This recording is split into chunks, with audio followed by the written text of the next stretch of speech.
Tunafurahia Kalonzo Musyoka kama rafiki wa Waluya.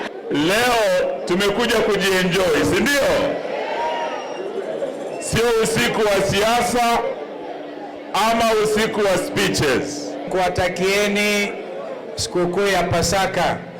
Naona tayari ni nzuri. Kumbukeni usiku wa manane Bwana Yesu akasulubiwa. Muhenze munahi. Mutinyi. Kujenda halala. Nilitaka kukutana na watu wa Igbo ndio tusherekee. Nimekuja alafu kuna chakula hapa wenye kulia tingo, timondo, uwoba na kukutana na watu wa Kenya wote. Tunadhamini sana utamaduni wetu na kitu ile muhimu naenda nataka kuambia Waluya tushikane, tunaweza fanya kitu kubwa sana hii Kenya.